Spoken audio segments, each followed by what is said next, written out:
Thank you for joining us. Please like and subscribe on YouTube. Follow us on Facebook and Instagram. And for more information about this show and the rest of Chor Leoni's season, visit chorleoni.org and subscribe to our newsletter, The E-Roar. This episode of Chor Leoni Inside is proudly sponsored by our great friend, Paul LaRock. They say it's all right. They say it's all right. Say it's all right. Have a good time, 'cause it's all right. Whoa, Hello and welcome to Chor Leoni Inside. My name is Eric Light. I'm the artistic director of Chor Leoni Men's Choir here in Vancouver, British Columbia, and so glad to have you with us. It is springtime here in Vancouver, and we are loving seeing the flowers come out. And I thought we'd kick the show off with the performance from Chor Leoni of a piece that's really quite fun. It was written by our composer-in-residence, Zachary Wadsworth, and it was part of a set that he did for us called Future Folk Songs. What he did was imagine into the future and what folk songs might be sung about now, about what's going on today. So he tackled things like shutting down your screen at nighttime. He wrote that as a lullaby. He talked about the waters rising from global warming. He talked about colonizing Mars. And he also did this piece, which is called Robot Listen Now. And it is about all of the tasks that our robot overlords will soon be doing for us. And as far as daily labors and helping us live our lives. And he wrote it kind of in the style of an old, maybe like a railroad work song. So it's kind of combining a bit of the new and the old, a bit tongue-in-cheek, but it definitely also has a bit of commentary on maybe where we're headed. This is Zachary Wadsworth's really fun Robot Listen Now from Future Folk Songs.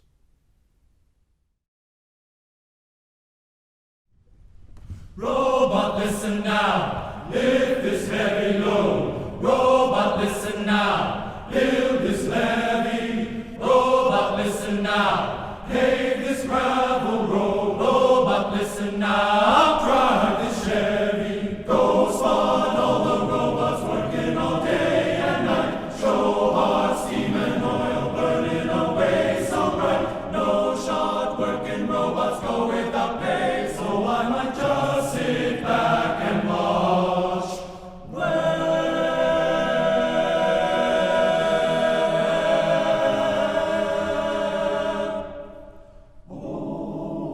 Robot, listen now, stitch this patient up. Robot, listen now, do my taxes. Robot, listen now, fill my coffee cup. Robot, listen now, send my faxes. Go spot all the robots working all day and night. Show hot steam and oil burning away so bright. No short working robots go without pay, so I might just sit back and watch.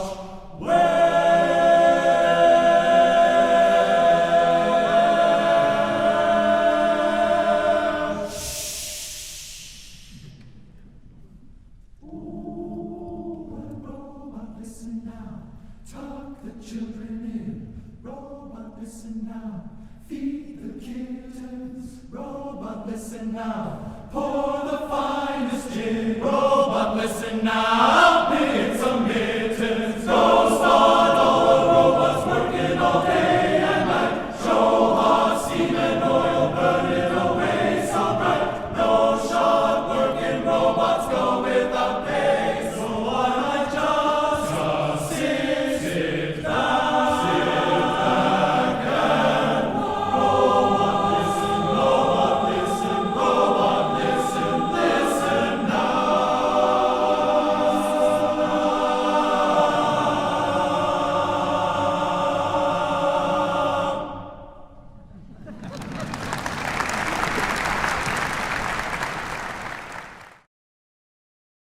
That was Robot Listen Now by our composer-in-residence Zachary Wadsworth from his set of music called Future Folk Songs.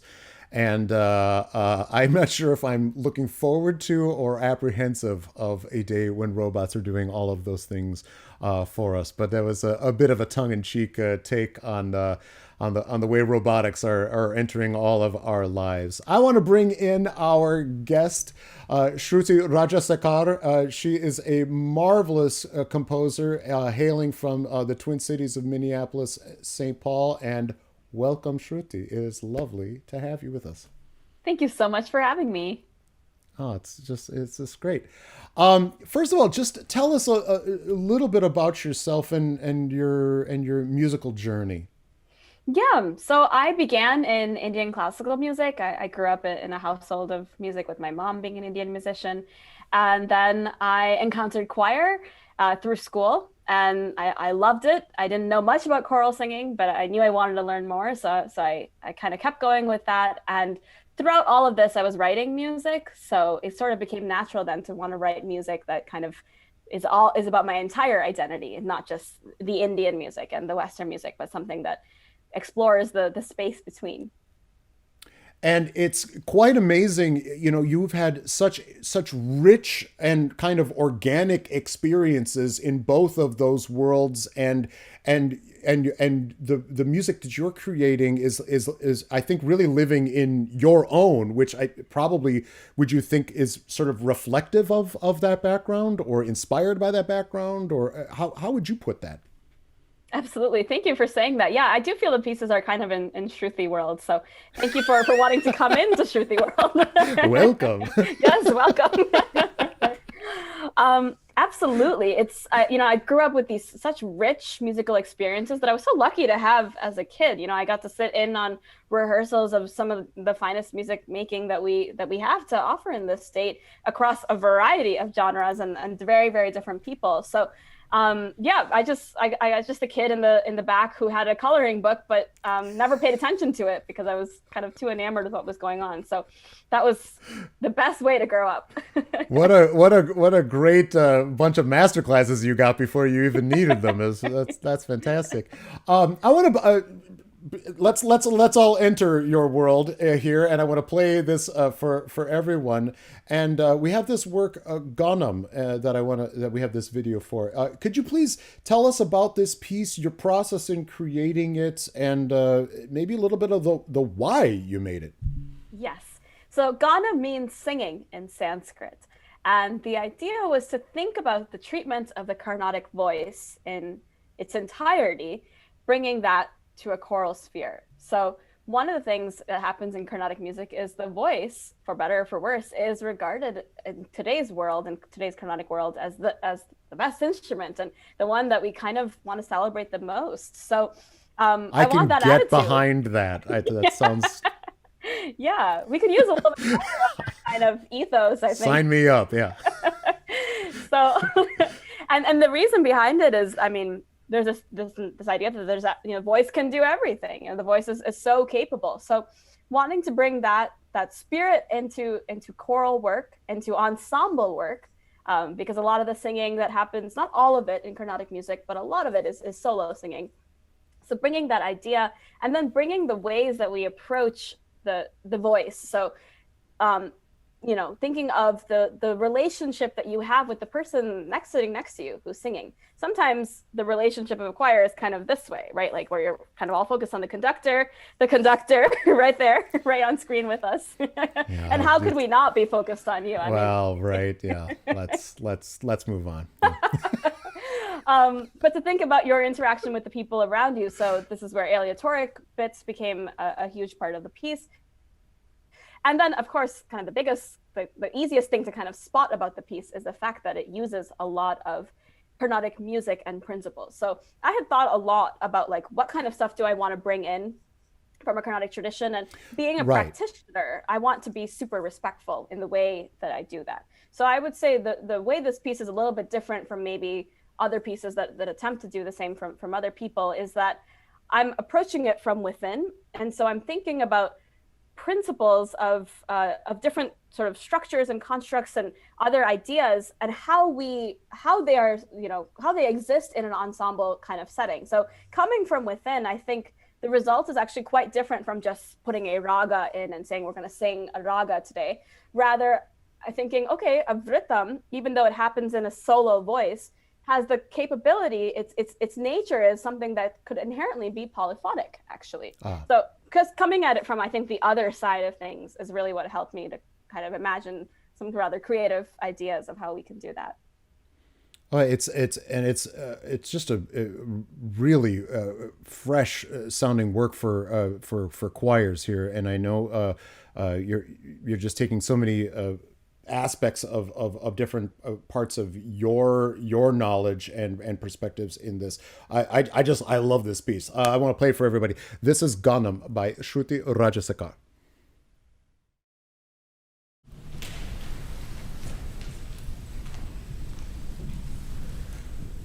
Om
That was Ganam by my guest, Shruthi Rajasekar. That is such an evocative, exciting, just piece of, frankly, I don't know, ear candy. I keep wanting to say it just sounds so good in the voices, and you're hearing textures and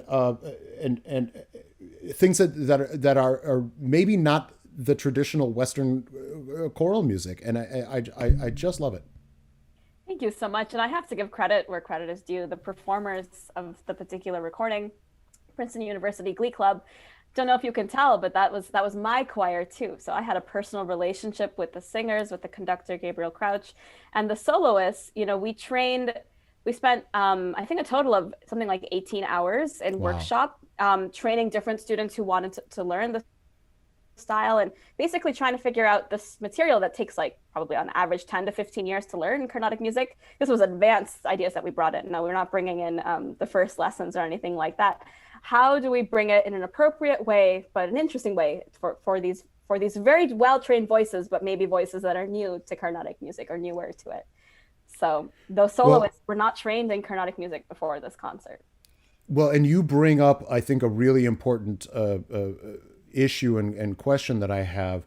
So I have a Western choir that is, you know, trained in certain ways. And of course it comes with certain advantages for what we have in our training. But we want to do a piece of yours. We want to do some of the Indian works that are being written for choirs.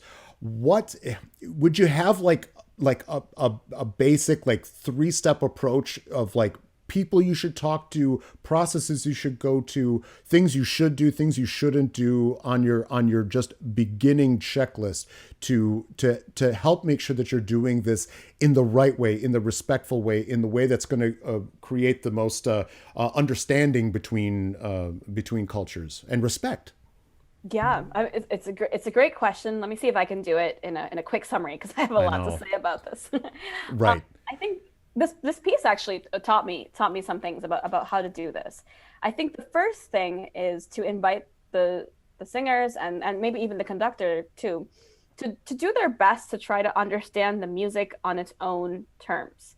So we are all, when we encounter anything that's unfamiliar to us in any situation, we always want to kind of relate it to what we know.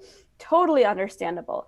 But what we found, like, for example, doing Ganam, labeling something a trill or something, thinking of it as like a trill, was actually ultimately not very helpful, because it was quite distinct from a trill. And then once you put that word in there, you're going to maybe approach it differently than if you go in a more open sense, no terms yet, just trying to get all of your senses attuned to this. You might actually get closer to what you're seeking. So that's the first thing I would say.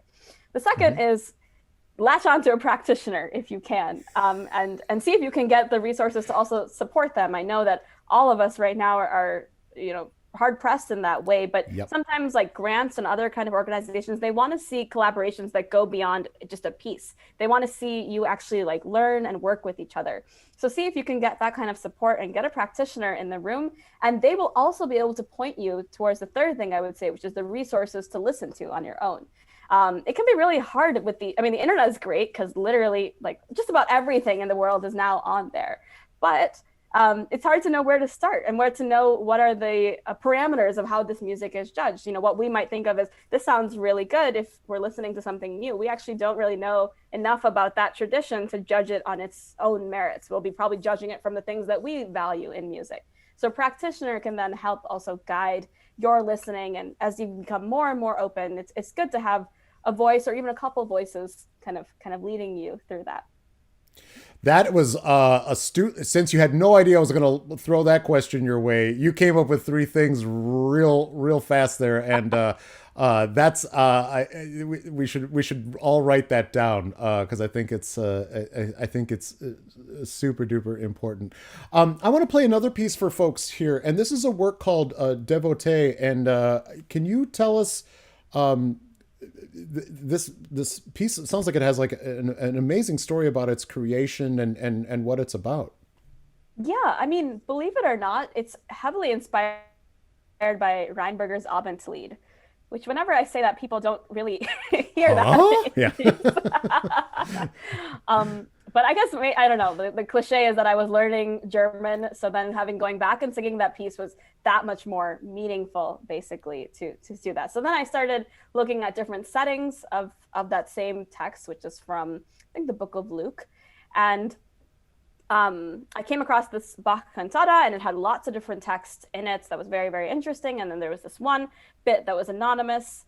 Some people say it has very grand origins and is by Bach himself. This is J.S. Bach, I should specify which one. Or, maybe a friend of his who was just hanging around, and the poor person didn't get credit for it. Anyway, it's a really, really beautiful text about something coming to one's mind. And in this case, it's religious. It's about God coming to one's mind, but it uses this imagery of light in that way. And I just found that really, really beautiful. At the same time, I was doing something that I don't often do, which is that I was attending sort of a weekly spiritual class in my own religion, Hinduism. I'm very much a believer, but I'm a very, shall I say, lazy believer. And that I know that it exists, but I'm really not reading scripture very often, which I'm trying to work on a little bit. But anyway, I went to basically one. I'm that person who went to one session and immediately was like, I'm going to set the text, and never followed up by going to any more sessions. But it was a great session, I have to say. There's nothing like the zeal of the newly converted. Yes, of the newly converted. Or horrible, whatever. especially if you're like an artist too, because then you immediately use it in your project. And there's definitely Right. something here about getting more context I probably should have done. But anyway, this text is really, really beautiful. It's also about bringing someone to mind, but it's actually spoken from God, in this case, the form of Krishna, to a devotee in the scripture. His name is Arjuna, but it's supposed to be sort of to us, basically. And it's a beautiful text, but it comes twice in the Bhagavad Gita. And the second time that it comes, the last line is like, if you keep thinking of me, surely I will come, because that's how these things work, basically. And then when it comes the second time, the line is, if you keep thinking of me, surely I will come, because you, the devotee, God is saying to the devotee, you are my very dear friend, which to me is one of the most beautiful expressions of divinity, because I think in a lot of religions, we have this kind of paternal-like relationship, or we're seeking that, God maybe doesn't need us, we need God. But this idea of God saying, you are my very dear friend, to me, this idea of friendship was like, well, let's put these two texts in conversation. So taking this Christian text written in maybe 1700s, let's say, and this Hindu verse, the Sanskrit verse, which we probably would say, people might say 2,000, 5,000 years old. It kind of depends on who you ask. So very, very ancient words written in different places, different times, but putting them together in conversation.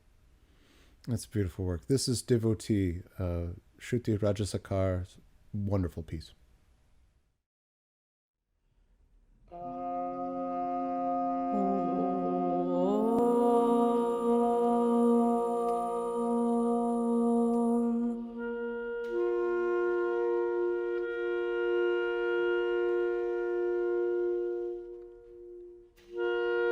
मन्मना भव मद्भक्तो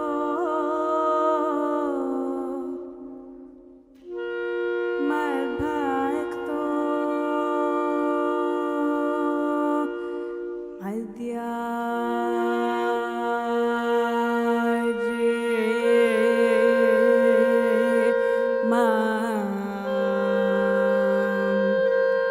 नमस्कुरु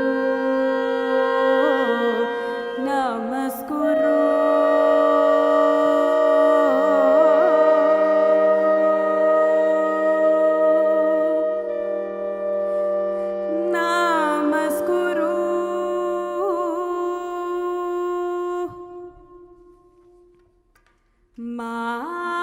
मामेवैषसि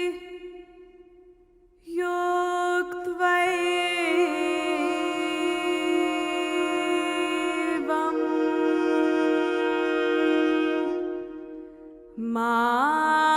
मामेवैषसि योक्त्वैवम्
मन्मना भव मद्भक्तो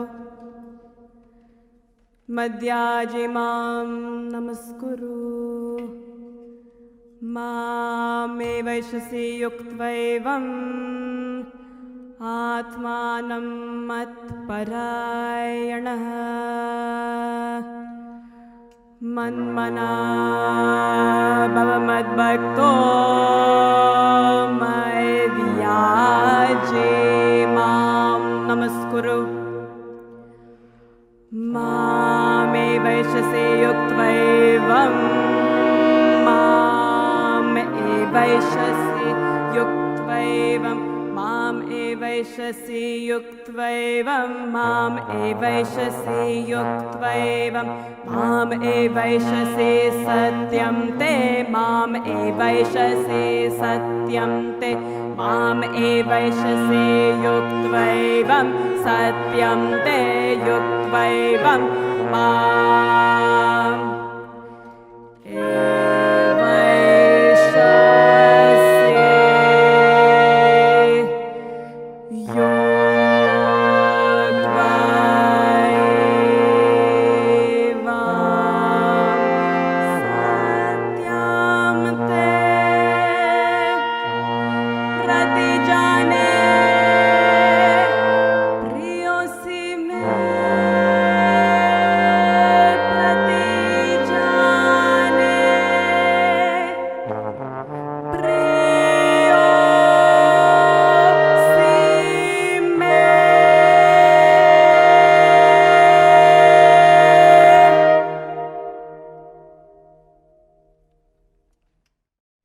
That was Devotee, Shruthi Rajasekar's piece. That is so gorgeous, and what a wonderful pairing of texts there.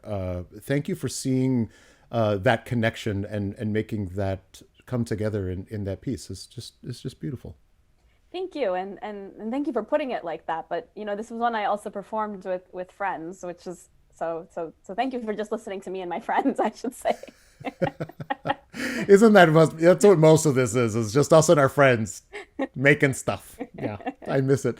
I want to play another piece of yours called Numbers, and this is really intriguing to me. When I first heard it, I was thinking like maybe this was some sort of like Philip Glass thing. It kind of had a little bit of that vibe from like early 80s Philip Glass sort of thing, but as I listened more and more, I figured there's quite a bit more going on here. And tell us about the piece and why it has the text that it does, especially.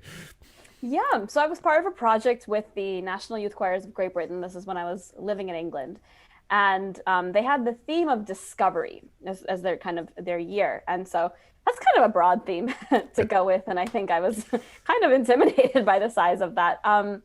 So I was trying to look for something that was that related to STEM and all those ideas, but also was maybe innate to the process of making choir.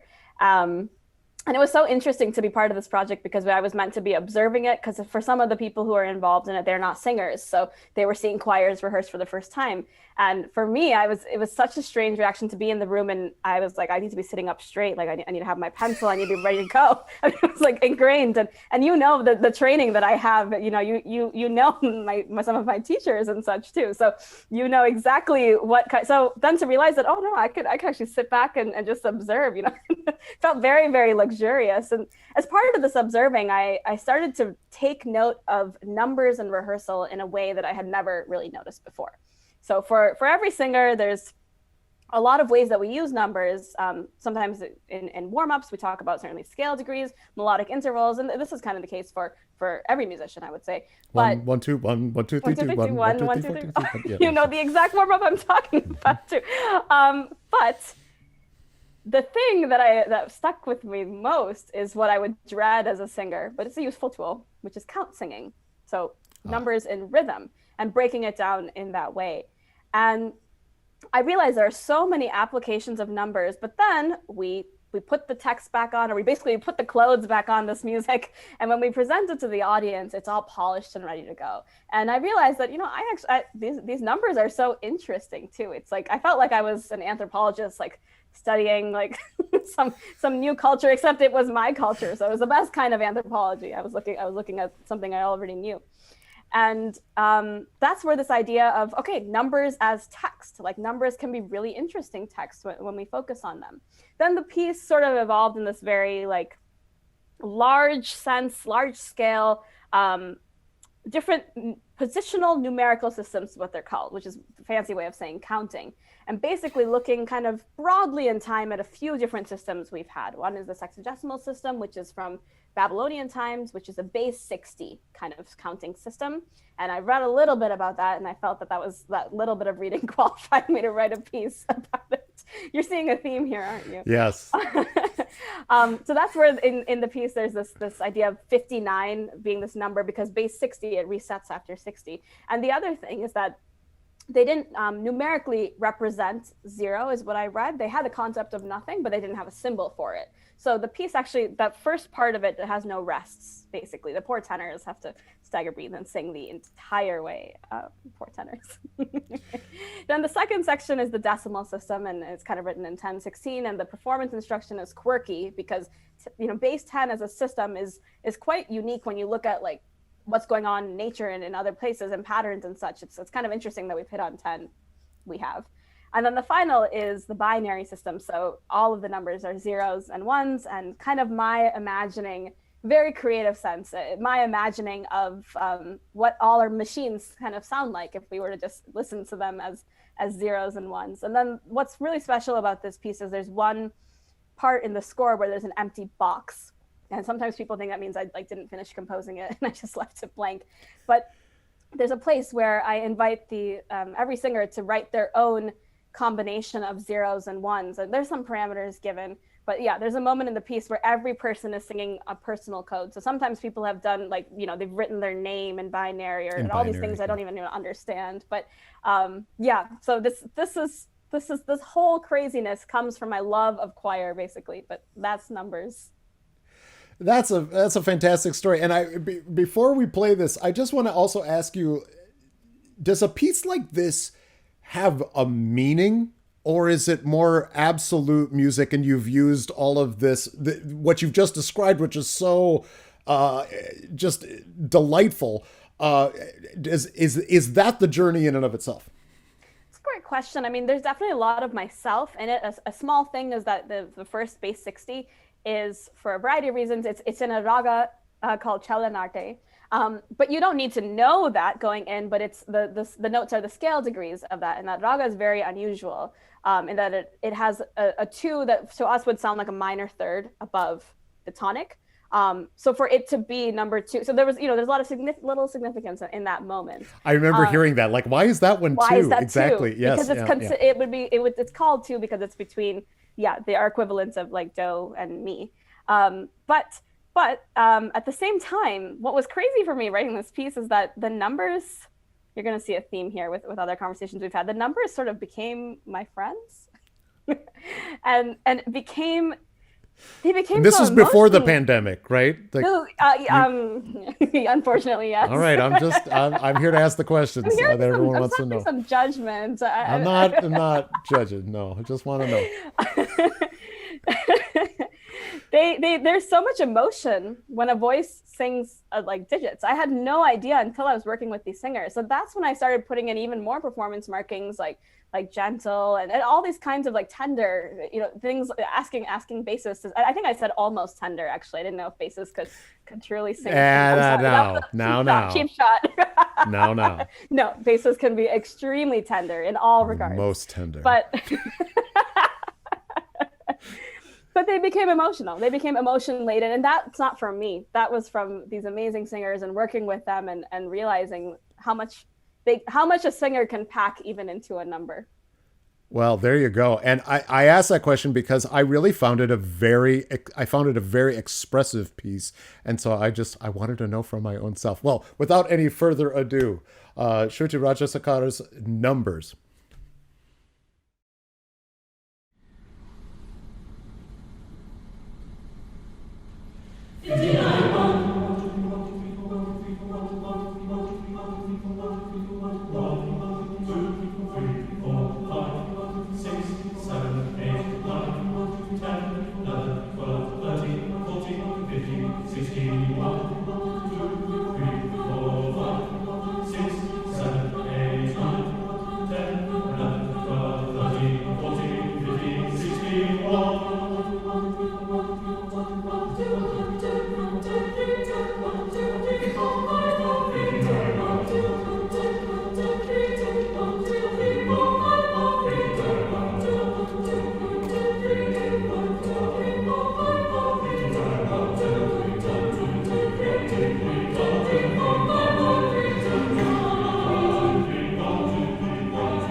That was Numbers. That is such a cool piece. I just love it. And what a performance. I think that is just a stellar job done. And that can't be easy. No, absolutely stunning by the National Youth Choirs of Great Britain. And they just really took it very seriously. You know, they got really into these digits, and they asked me all sorts of mathematical questions that I actually couldn't answer. So that was, just such a special experience too. I have a math prof in Chor Leoni, so I pass all of those things over to anything that goes beyond like what these 10 fingers can do. I'm just like, and Greg Martin? What do you? Yeah. I want to play for people another piece of yours, and this is a setting by the poet Mary Elizabeth Fry of "Do Not Stand at My Grave and Weep," and it's a piece that you're actually going to be doing a revoicing of from its soprano, alto, tenor, bass version into a TTB one. So, hey everybody, we're previewing the future of Chor Leoni for you here, which is excellent, and we do like to think about this future. Tell us a little bit about this piece and why you decided to set this text, and a little bit of your approach and the way that this piece is constructed. Is it similar, dissimilar to maybe some of the other works we've already heard this evening? Yeah. In a lot of ways, the Indian references, I would say, that I've written in the piece, I think are a little bit more embedded and maybe not as potentially as externally apparent as, say, Ganam is. I mean, that's got a Sanskrit title and different languages for the text too. But the piece, for me, does very much reside in some of the cultural associations with ragas. So in different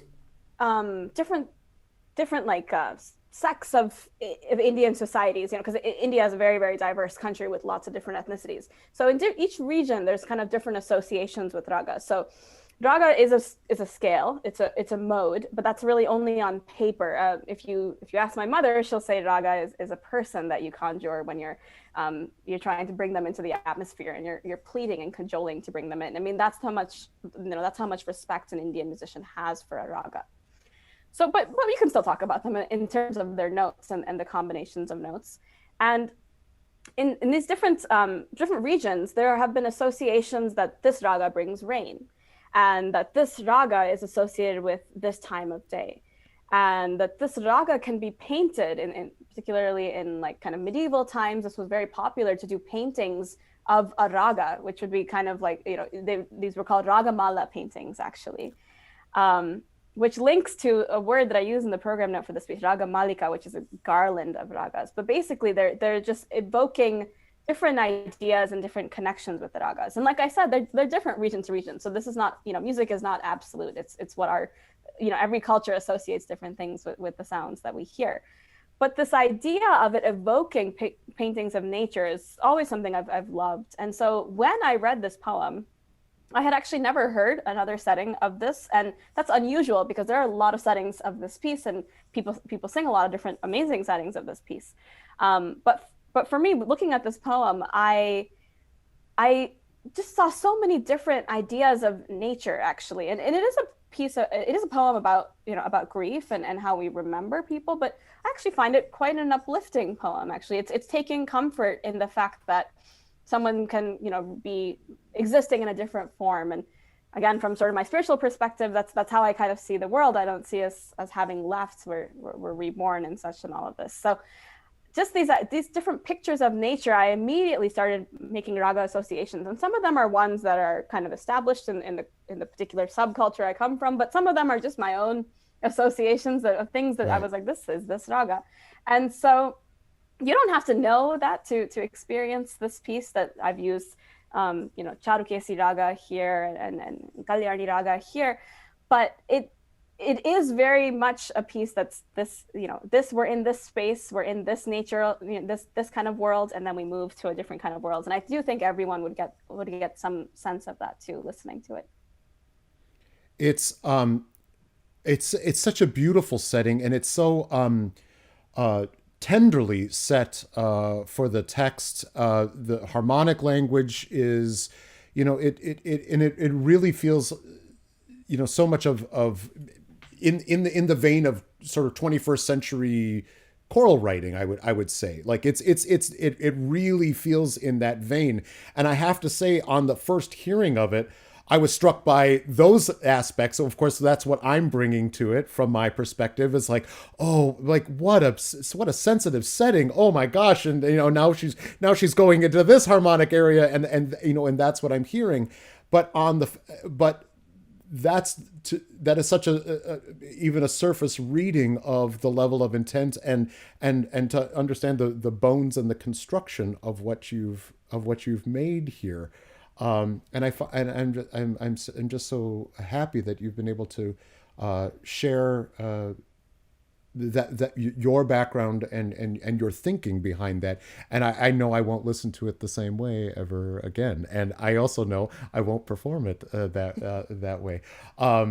This will be a last song we play from you, but I just want to thank you, so much for sharing your beautiful music and your beautiful spark of life that you have, and your perspectives here.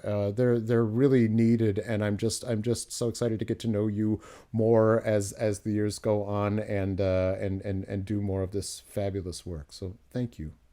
Thank you so much for having me. I thank you for causing me to revisit some of these pieces and think about them in new ways by the questions that you're asking and the things that you're pointing out. And I am so excited to revisit this work with Chor Leoni and maybe kind of recast a little bit of what it means, and maybe bring your perspective into it too, so that we're really co-authoring this in a way. I'd be a happy and humble servant as we perform the piece. But I'm so excited, not just to get back to singing, but to get back to singing this piece. Let's share this now with everyone. Do not stand at my grave and weep. Shruthi Rajasekar.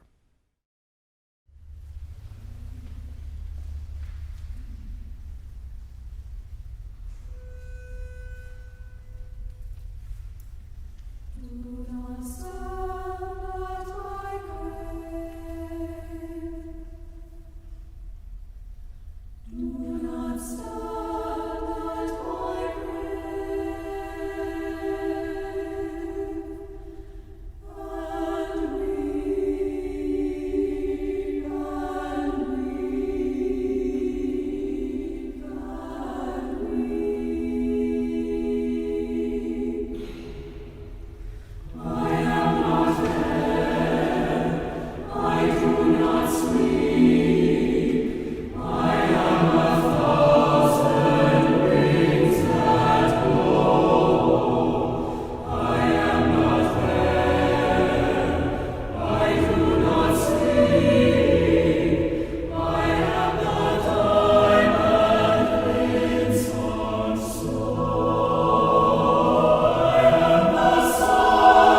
That was Do Not Stand at My Grave and Weep, music by Shruthi Rajasekar. Wonderful to have her on the show. I could have talked with her for hours.